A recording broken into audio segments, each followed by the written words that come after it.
Happy Friday, happy weekend, everybody. Welcome back to my channel, Straight Out of Context. So that's huge. Yes. And a lot of people will be wondering, how do you prepare to become a mother when the experience you have of a mother-daughter relationship is so extremely unusual and ultimately was fatal? Right. I feel like there's no book on parenting. Okay, it's my opinion that she clearly has some kind of sociopathy because she just says whatever the hell she thinks somebody wants to hear when they want to hear it. She says whatever she thinks sounds good in the moment, and that's pretty apparent. I am waiting for just one person to interview her and ask her the real hard questions. There's no way to know what the relationship between me and my daughter will look like, but I hope it's a good relationship, and I'm going to put the work in to be a good mother to her. I just want her to grow up happy. I want to give her all the things that I didn't get to have whenever I was little. Giving that unconditional love. My mother's love was conditional. I will give unconditional love. Remember, this is somebody who took vows and promised to be loyal and faithful under the laws of God and man to her own husband, Ryan Anderson. But let's not forget that in the prison confessions of Gypsy Rose Blanchard, she admitted that she was jealous when her mom would pet the cat because that is attention that is being taken away from her. So what does that look like? Well, that looks like no matter what my baby girl wants to do, I support her. I support her.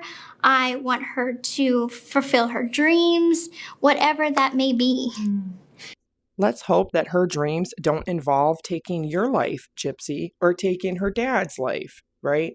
And remember that your mother was a human being who had the fundamental right to her life, the basic human right to her life. And what about her dreams?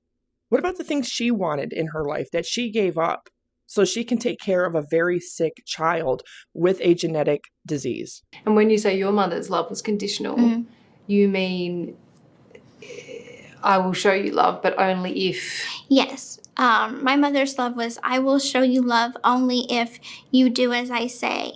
And if not, then she would take her love away. That is not what people said about Dee Dee Blanchard, friends, neighbors, family. And let's look at new evidence that has come out about Gypsy Rose Blanchard. When she was making calls after being incarcerated, she talks about not even being able to remember what she did. She didn't know the extent of what Nick had done, that it was traumatizing to her. She also said she understood that she was a part of it even though she didn't mean to be, that she has taken a lot of medication so she can't remember clearly how things happened and all the things that she said or did under that medication, trying to use that as an excuse to reason away why she planned the murder of her mother for so many years. Because you have to remember that in the spring of 2011 and on June 14th of 2011, she tried to take her mother's life. And that's a whole year and a half before she ever met Nick. She also talks about how her attorney was devising a plan if she was involved, and she completely trusts him. Now, remember, at this point, they were trying to come up with a defense strategy because Gypsy was facing a trial. This is before she ever got the plea deal, and that her same attorney was able to negotiate that plea deal. She already starts laying the groundwork for she's a victim and that she's been praying a lot, even though she has broken every single one of God's cardinal rules and commandments. And if you think she was unrighteous before, just wait. It also says that she was shaken up. Today is bad. Pre-hearing was that bad. She will need constant Xanax for trial. Was completely honest with attorney on a lot of medications. Wouldn't do that context of the text normally. Pictures taken of the context. Her as Harley Quinn, attorney has a plan. Battered spouse syndrome. He'll get me the least amount of time possible for manslaughter, 5 to 15 years. It won't get worse than what was shown in court today. Conversations aren't going to get any worse than what were in those texts. Before Munchausen syndrome by proxy was made up, they were going to use the battered spouse syndrome excuse. Gypsy makes another phone call, presumably to her aunt, saying that she wasn't pregnant, went to court, doesn't enjoy the media attention, has a defense plan. Her memory loss from all the medication, doesn't remember everything that happened. Her attorney is looking at manslaughter. Nick was cheating on me, talking to his best friend about it. She took 2 Ambien and said she had a bad reaction to Ambien. I don't even hunt. Mom was lying about her age too. She said she was born in 1975. I was in the bathroom. I wasn't even in the room. I can't remember giving him a K or the gloves. All a big blur. Mom wouldn't let her date. She went on the internet to find her own. She thought that a Christian site would be the best way to find a good boyfriend. Woman comments that sometimes that works, sometimes dolts. Then Gypsy says she's got a dolt, meaning a stupid person. Her lawyers said she has some supporters out there. And if she still does, even 10 years later, I'm telling you now, those people truly are brainwashed and manipulated because they're not looking at the facts and the evidence. Do you have any fear around becoming a mother because of what your role model, if you like, your experience, your relationship was? I don't have any fears of becoming a mother. I never did. I feel fully confident that I'm not going to be the kind of mother my mom was. And I feel very, how do I put that, offended when people try to put a stigma on those who have suffered a traumatic childhood and feel like they will therefore do the same thing to their children. That's not what she asked you, Gypsy. She didn't ask you if you think you're going to be a good mom or not based on what you went through. She asked you if you have a fear of becoming a mother yourself. That's all she asked. She did not make any implication. She did not insinuate that you're going to be a bad mother because of what you lived through, or at least what you have said you have lived through. But when we look at Dee Dee Blanchard as a mother, we can look at the fact that for 24 years, she successfully kept her very sick child alive, healthy, happy, and very spoiled. But the answer is no. Gypsy does not have a fear of becoming a mother. In fact, that's all she's obsessed over and wanted her whole life. And you can clearly see that she even offered up her daughter's V card for her 13th birthday to her biological father. When we look at Damona, Ruby, among other split personalities of Gypsy Rose Blanchard, her alter egos, we can clearly see that there is cause to be concerned for Aurora. Gypsy's clear obsessive-compulsive nature, especially her obsession with older men, her obsession with wanting to get pregnant, her obsession with wanting a fairy tale, her obsession with wanting a baby, is all reasons why her mother was protecting her from herself. Even to this day, her clear hypersexuality is an issue. Like I feel the cycle of abuse. right. I'm not going to say the cycle doesn't exist.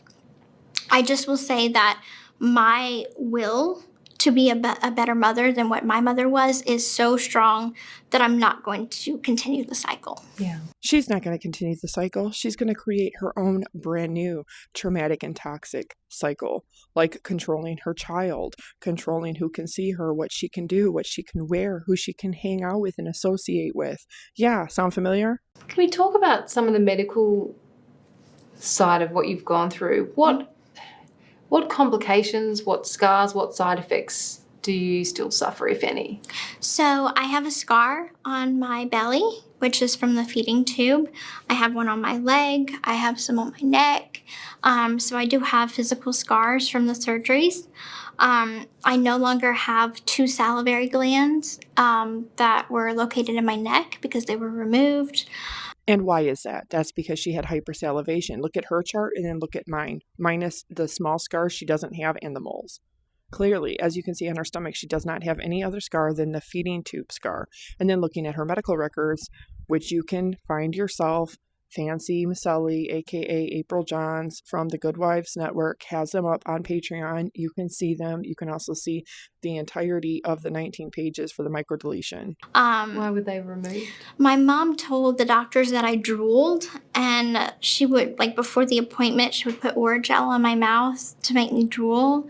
And then we'd go into the appointment. I would be drooling, and they were like, okay, well, we're going to do this surgery to remove them then. Hypersalivation is when an individual produces too much saliva, therefore making it difficult to swallow as much saliva as they produce. This is something my mother claimed I had, which ultimately led to the removal of 2 of my salivary glands within my throat. As you can see, I still bear the scars on each of my neck from the removal. These glands specifically are called submandibular, and that is located within this region. So how my mother got the doctors to operate and remove this gland is by putting Oragel on my mouth and therefore producing more saliva while I was at the doctor's appointment. And with those claims alone, they removed them, therefore making this malpractice. So this is an operative report from June 1st of 2004. The attending physician is Gregory S. Wisdom and assisting surgeon Timothy J. I'm thinking this says Schneider or Schweider. I can't see if that is an N or a W. It's kind of faded out, but I'm guessing Schneider. So this says preoperative diagnosis, hypersalivation, muscular dystrophy. And then it says down here, post-operative diagnosis, same thing, hypersalivation, muscular dystrophy. And she's saying now that this is malpractice of these doctors. And I don't know if these are the doctors that did the actual surgery to remove the glands at the one doctor's appointment that she's speaking of. But this is something I'm assuming is prior to that when she still has the glands.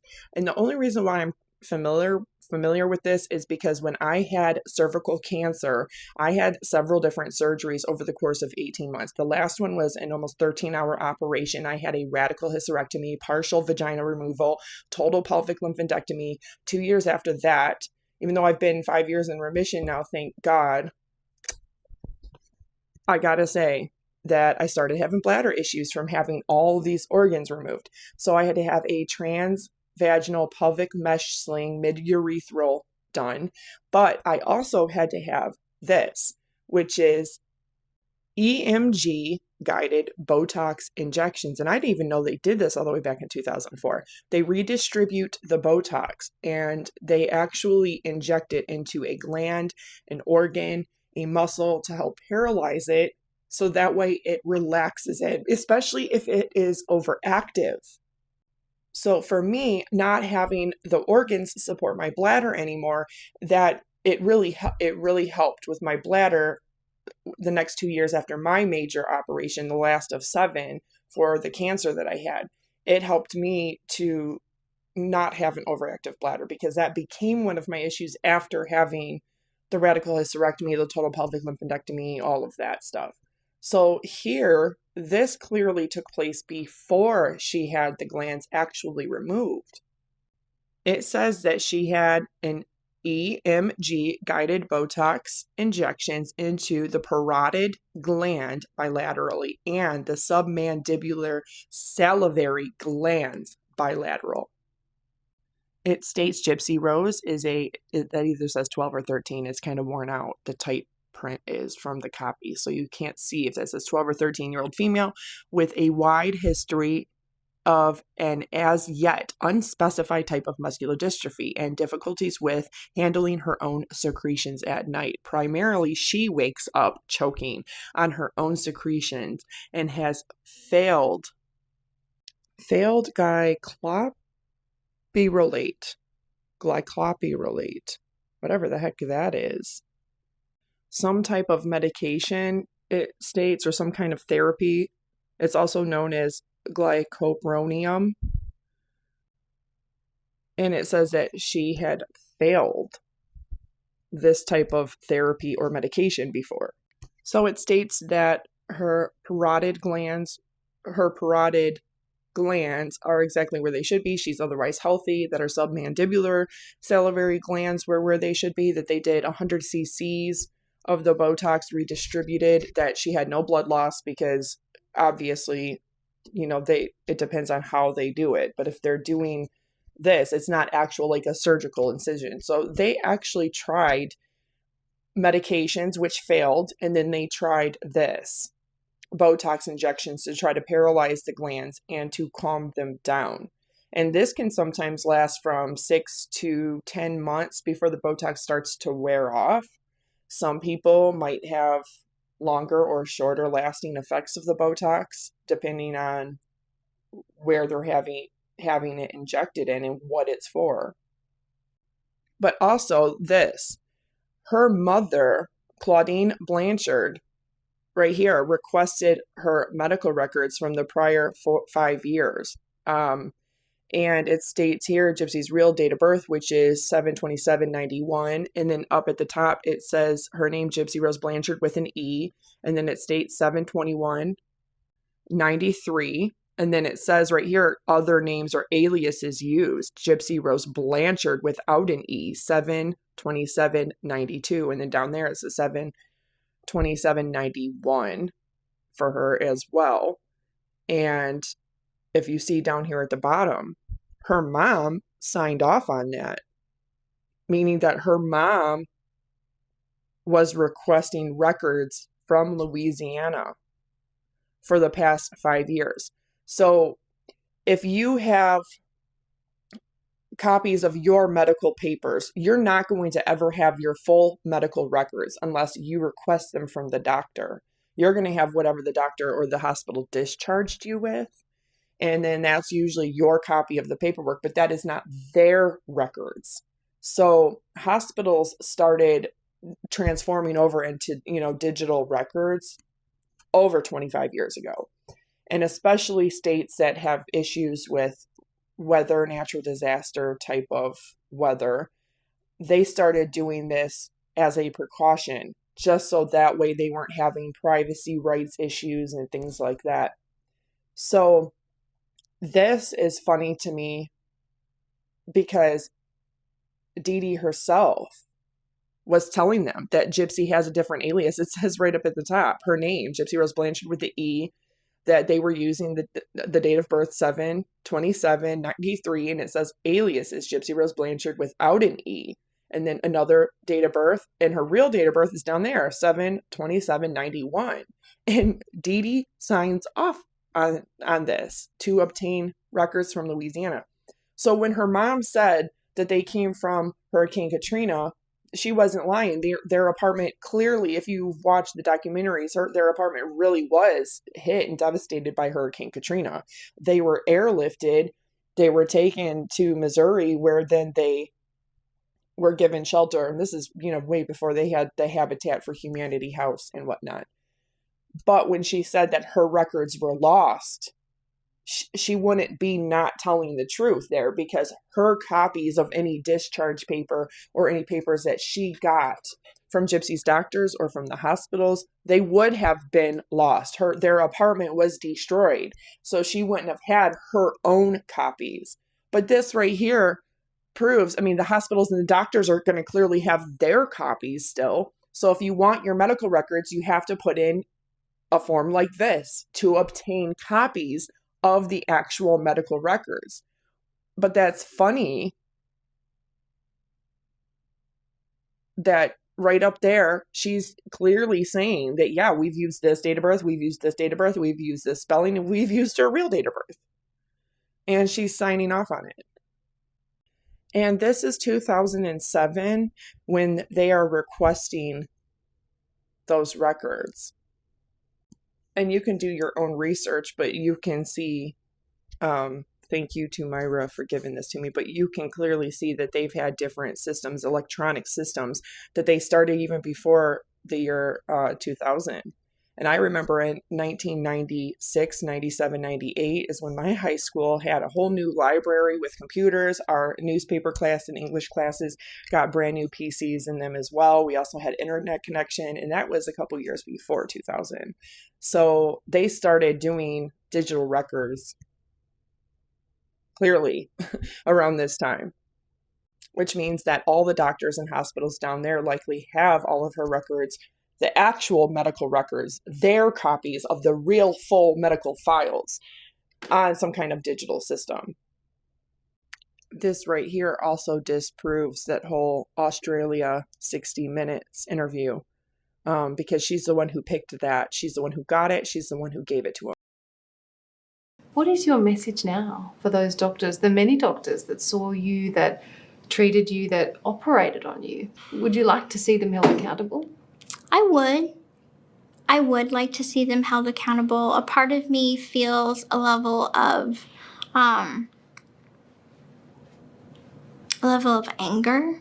Sure. That I don't understand how you could do tests and surgeries and only go on my mother's word when tests were coming back normal. That feels like a lack of professionalism beyond compare. Since you were in prison and since you've been out of prison, I mean, is that something you have looked into? Have you asked those questions? Have you gotten the answers that you need? Not only did Dee Dee Blanchard not have Munchausen syndrome by proxy, this proves that Gypsy and her attorney orchestrated the Munchausen syndrome by proxy as a defense strategy to try to save her life. I haven't looked into it to the fullest extent because it's like I'm trying to create a new life for myself, and that in itself takes up all of my time. It's like I want to move forward, and it's a lot of work, and I feel like I'm not doing my future any justice by looking in the past. I think most people in your situation would feel very angry with the medical professionals. They failed you. Lots of people failed me. Yeah. Ooh, Rod Blanchard, Christy Blanchard, she's talking to you. She's talking to you. You guys failed her, right? She wants to play the victim so bad. And you know what? I'm not even going to lie here. Gypsy Rose Blanchard plays victim really, really well. The only problem with that is when you play victim constantly over and over and over again, society and the public, friends, family, your neighbors, people start to see that. And then they're going to go, wait a minute. I'm a victim too. I'm a survivor too. And I don't behave that way. In fact, it's very uncomfortable for me to talk about it. It's very uncomfortable for me to play victim. And when you see somebody doing it so strategically and so well placed, you start to question, are they really a victim? Or is she really just grifting the same way that she always grifted? The same thing that her and her defense attorney decided they were going to come up with. Battered spouse syndrome. And then Munchausen syndrome by proxy. But her sitting here saying, yeah, I was failed by everybody. She's talking to you, Rod Blanchard. She's talking to you, Christy Blanchard. The jealousy, the resentment, the hatred that she has for you is almost as much as she had for her own mother. And remember what she did to her mother. The person that gave life to her, gave birth to her, gave her everything for 24 years, kept her alive. This is what she did. I mean, your mother must have had a real way with doctors. She did. She had one of those personalities that, to the outside perspective, you would think she was the jolliest, happiest woman that almost had a childlike soul. Because she clearly did have a childlike soul. Everybody that knew and loved Dee Dee and miss her immensely, her friends, her neighbor, her community, her family, her siblings, they all said the same thing about her, that she had that thirst for life, that joy of life. And despite her not being able to pursue her dreams, her future, the things she wants out of life, she gave it all up.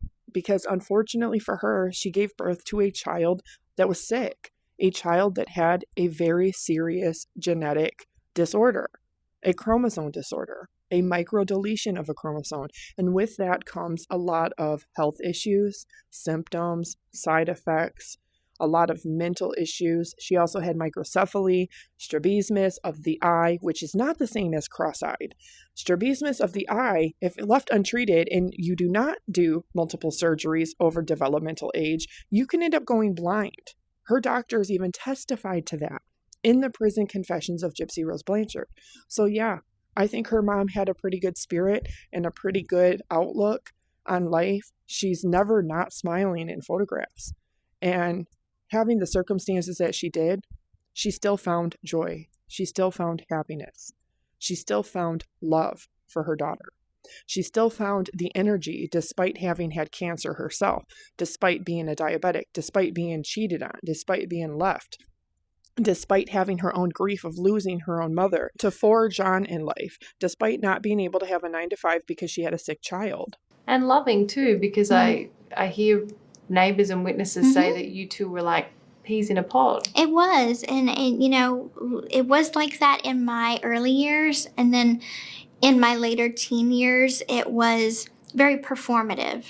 So when we'd go out in the real world to the public, we'd hold hands, and then we'd get in the house, and she would be so verbally abusive, and then she didn't love me anymore after that. But Dr. Feldman, he says that the Facebook post, quote, implies a fair degree of sociopathy. This is what Gypsy Rose says in one of her prison confessions. She says, quote, when I was first arrested, I had no remorse, unquote. In her HBO interview, she says, and this is a quote, I didn't know right from wrong, unquote. These are direct quotes from Gypsy Rose. So I don't want to necessarily contextualize those or to, I don't want to place those in a diagnosis, but I think most of our viewers would kind of get the point that those would be statements that would cause some concern. Well, do you think she knew you were finding yourself, that you in fact knew you could walk? Oh, yes, there was a point in which, we both had an understanding that I feel like something isn't right. She could sense that, and therefore it was at odds after that. Gypsy knows the truth. The sheriff's department knows the truth. Law enforcement who investigated this knows the truth. News reporters that were there reporting on this know the truth. They had uncovered a lot of evidence that Gypsy and her mother were scamming the public. They were scamming charities. They were scamming Habitat for Humanity and Make-A-Wish. And they were also scamming Social Security and for benefits from the state. They were doing that together. And had she gone to trial, we would have seen it. And you were walking on eggshells. Exactly. And she was, trying to stay in control. Stay in control. And it's really hard because when I was little manipulation tactics used to work so easy. But then as I got older, I built up a tolerance to those tricks. So she had to keep on upping the ante to control me. So familiar. Leave me alone. I don't bother anyone. I don't do anything, so why bother me? I didn't kill nobody. I don't Oh, do drugs. yeah. I don't smoke. I don't drink. I didn't do nothing. I'm a good girl. So I guess on the medical stuff, you probably answered this, but is that something in terms of your medical history and the doctors, is that something you would advocate for in the future, or are you really focused on rebuilding your life? I'm focused on rebuilding my life. If it ever becomes a passion of mine to really hold the doctors accountable, then that's an avenue I'll look into taking. But she can't sue for malpractice. Not only did her physicians take part in the prison confessions of Gypsy Rose Blanchard, helping her to make money, they actually show their own evidence, their own proof that they treated Gypsy or that they had limited knowledge because they didn't have copies of her medical records from Louisiana. But they also talk about how they took Gypsy aside in the room by herself, that they spoke to her, that they called Child Protective Services. And Gypsy knows that's the truth because she even speaks about how the Department of Family and Children's Services came to her house, how she spoke to them, how she told them, no, my mother doesn't hit me. I love my mom. No, I don't have any bruises that I can show you, despite she saying that at that same time, at 19, when they came to visit her, was when her mother started physically hurting her. What was it like for you? You said you went into isolation on suicide watch in prison to see come off the medication and to see what illnesses. What was it like for you in prison as it dawned on you that you were in fact perfectly healthy? It was shocking to me. There were the things that I knew that I didn't have, but then as I went longer periods of time off the medication, I didn't get sick. I got better. My hair started to grow in. I started to get a little chunkier, gained some weight, and I started to become a version of myself that was not recognizable, but it was in a good way. And you've had quite a physical transformation. I've been transforming for a while. Her microdeletion has actually caused her severe health effects. She lost so much weight while pregnant that she didn't even look pregnant. And then there was this. How is it that I am losing weight? I am not doing anything hardly any different than I used to, but I've lost so much weight. The clothes that I used to have don't fit. When I got out of prison, I was probably like 135, 140 around. Then when I got pregnant, I was 142, 19.2. How is this possible? Like, do I have a tapeworm or something? That's a lot of weight. Maybe it was just like the prison weight. I'm leveling off, I guess. Yeah. And what's that about? Just taking control? Taking control, being the version of myself that I want to be. When you went into prison, you had what was your education level? I had a second grade level education. At age 22? 24. 24. Wow.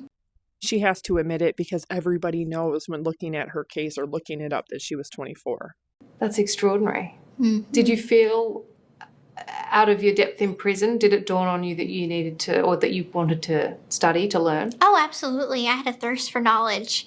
I kept a dictionary by my bed so I could read through it and build up my vocabulary.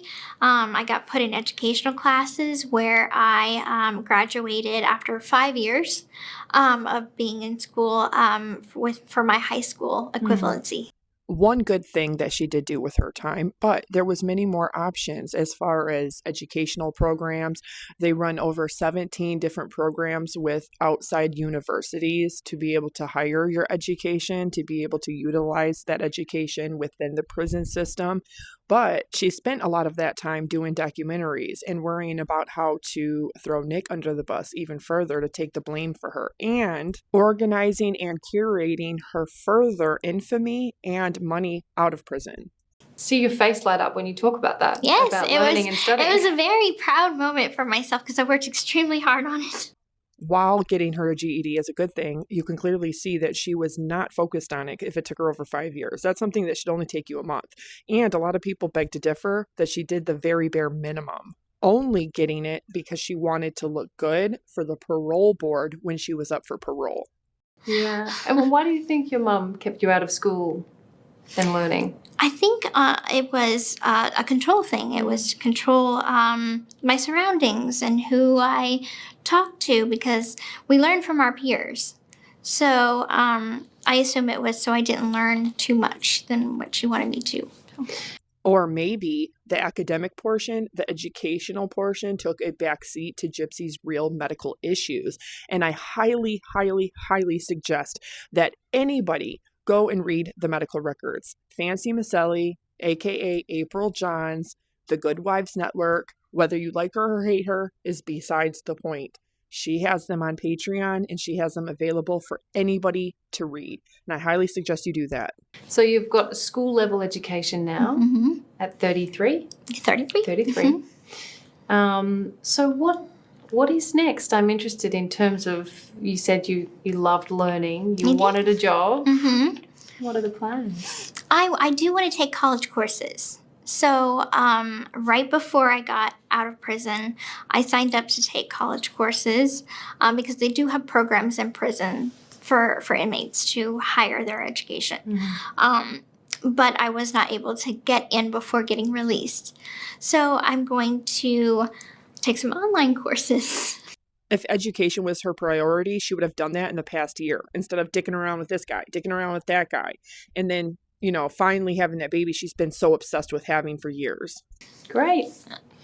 Because you really, you're in your 30s and you've not had a job apart from in jail. Exactly. So, aside from social media and my book and my show, I don't have a 9-to-5, at least this point. Welcome to Grifting 101, the class taught by Gypsy Rose Blanchard, where all grifters, con artists, scammers learn the prerequisites that you must need, the tools you must need to be able to grift in life, to be able to lie, to be able to play victim narrative, to be able to negate all personal accountability and responsibility and squeeze and snake and wiggle your way out of any consequences. You must take Grifting 101 and complete that course before you can move on to the course of how I killed my mother and got away with it. From there, Matricide 101 and Patricide 101 are also available before you can advance to Parasite. Well, let's talk about that, because that is, as you know, more than a 9 to 5 on many days. The reality TV life, the docuseries, the influencing, it's a lot. It is a lot, and I've come to the point that I honestly feel like I'm gonna forgo all of it for a normal life. Be careful what you wish for, because she spent the last 10 years curating this infamy and trying to make herself a celebrity, trying to be an influencer, and now it's not quite what she wants it to be because of the quote TikTok haters unquote and seeing the truth. Because since the moment you step foot out of prison, you've had cameras on you. I have. Do you regret that choice? I don't think that was a choice for me. Yes, it was a choice to be in a documentary. However, it was not a choice for as much attention as I was hit with. The media spotlight. The media spotlight that was just enormous when I got released. Even my family, they expected it to be crazy and wild, but not to that level. And so when I came out, I was kind of new to everything because I was in prison. I wasn't allowed to watch documentaries about myself. So to me, all of it was kept away. I was so sheltered from it. So as I was experiencing this phenomenon for the first time.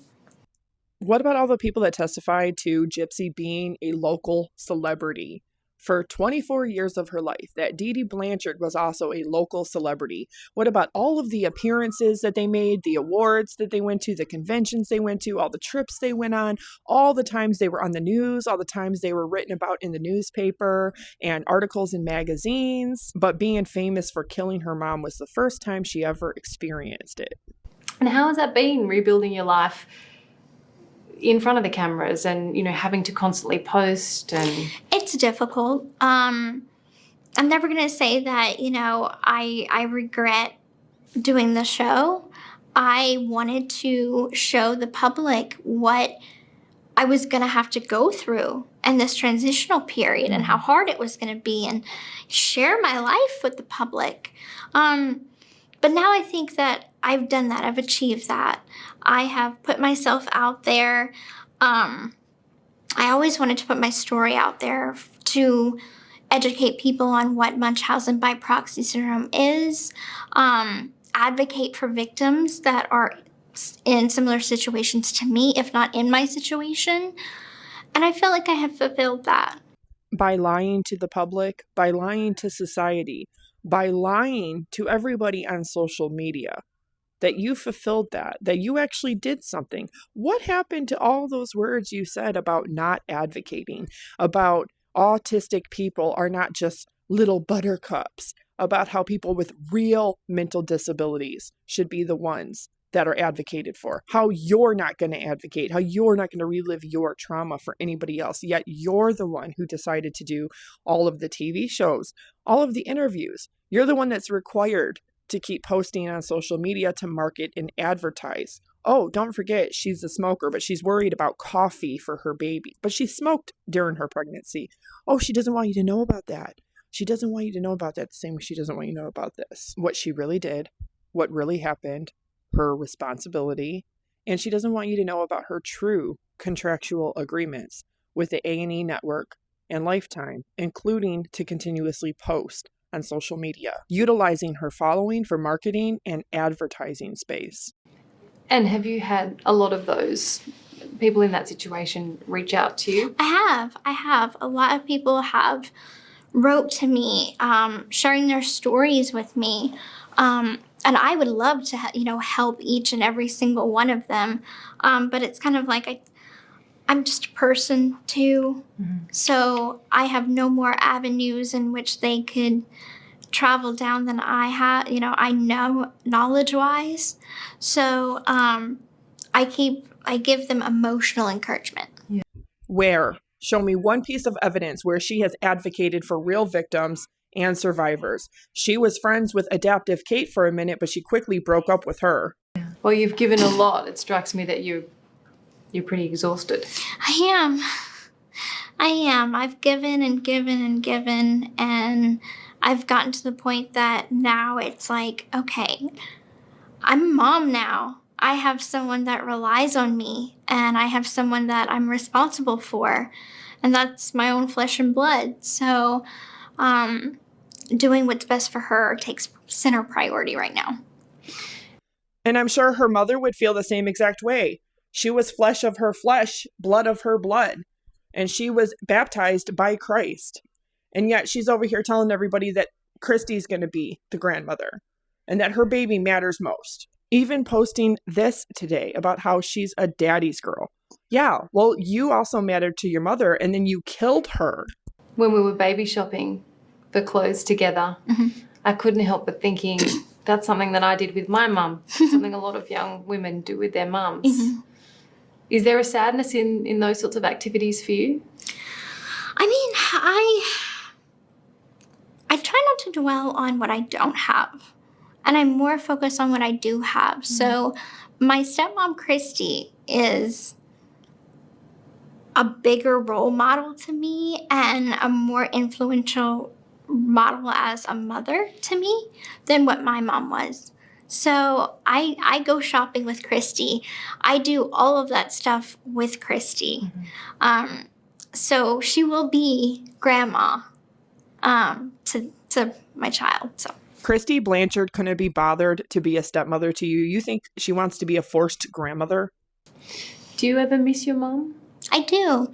There are times around her birthday, there are times the anniversary of her passing that I absolutely think about her, and I do miss her at times. Let's snoop and see what all they've got. He's got a gaming headset. He's got that PS5, kind of like, what is it, the Resilient Jenkins? So we've got No Job Ken over here, just like the Resilient Jenkins. If you don't know who the Resilient Jenkins is, it's Stephanie is the mom and Drew is the dad. There's 7 of them in a 1-bedroom apartment until they got kicked out of the 1-bedroom apartment, and now they're all living in a hotel.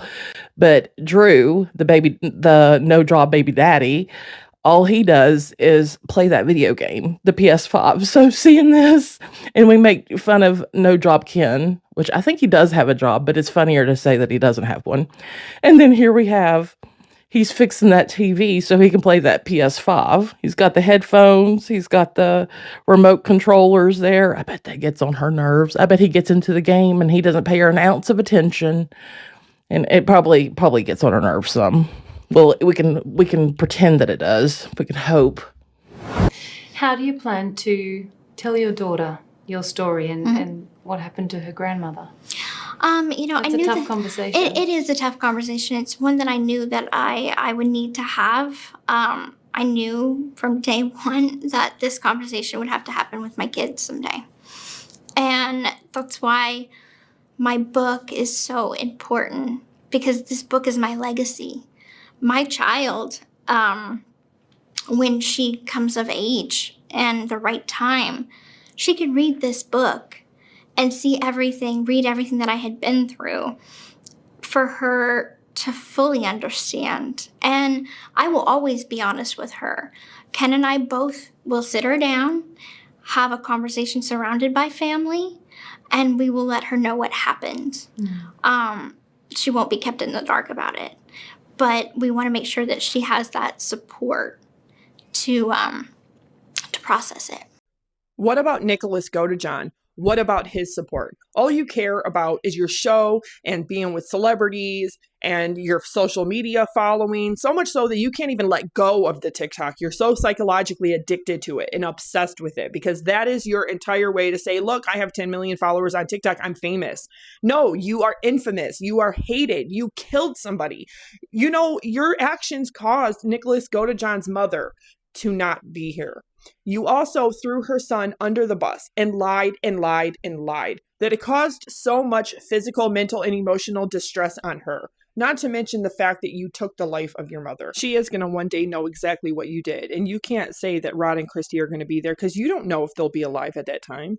Yeah, I guess it's all age appropriate as well. Exactly. You've got a few years before you have to have that chat. conversation. So Yeah. She says her memoir, My Time to Stand, is the book that she's going to give her daughter to read when she's of age. So she knows exactly what happened, how it happened, and why it happened. When we were looking at photos yesterday, you said something interesting to me. I think I asked you what you would say to yourself, the little girl in the wheelchair. And you said, you know, first of all, get up and walk. But you said, I would tell her to be brave. yes. And you said I wasn't brave. And I thought that was interesting. There were many times where you were brave. I think we don't even realize how brave we are until it's our only choice. Because sometimes you don't choose to be brave. You just kind of have to be. Taking somebody's life is not bravery. It's not courage. It's cowardly. Using somebody with mental disability and autism to do it for you is despicable. Do you feel like ultimately your choice took courage? My choice to have my freedom took courage, but not the actions that should have been taken. Not the way it was done. Not the way it was done. Yeah. So that was not courage. That was desperation. No, that was hatred. That was anger. That was resentment. That was jealousy. That was not desperation. All you had to do if you were desperate was to get up and walk, get up and leave. You chose for over 6 years to continue committing fraud, scamming and grifting with your mother. That wasn't desperation. You continue to do the same thing now with social media and with mainstream media outlets. You're definitely someone who looks forward, aren't you? I am. I've always been that way. Even Look when forward, you were little? not back. Yeah? Even when I was little. Kept you going? Yeah.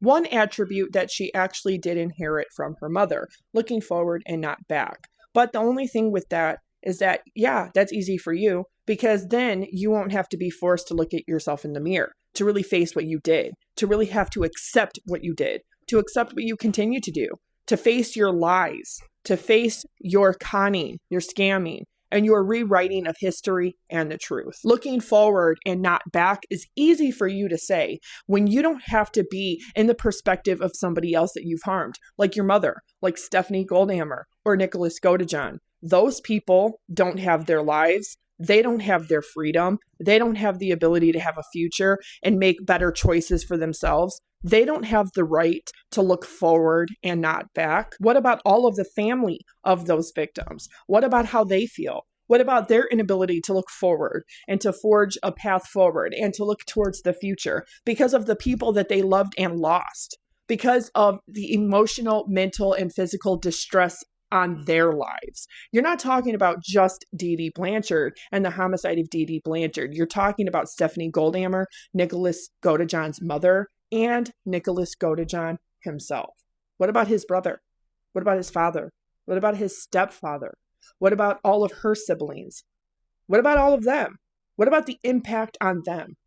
Their inability to just look forward and not back. And it's no coincidence, and the irony is not lost on me, that she wants to perceive herself as, oh, I'm this victim that's turned victor, that I'm still forging forward, and that I'm doing this all with a positive outlook and a positive face, because she solely relies on the past to monetize and capitalize off of that crime. Without the crime, without the Gypsy Rose Blanchard case, without the past, without her lies and all the things that she continues to do, she wouldn't have anything. So Gypsy Rose Blanchard very much relies on the past. She's monetizing and capitalizing off of it. Justice for Dee Dee, justice for Stephanie Goldhammer, and justice for Nicholas Godejohn. If you liked my video, don't forget to subscribe, like, turn on notifications, and share.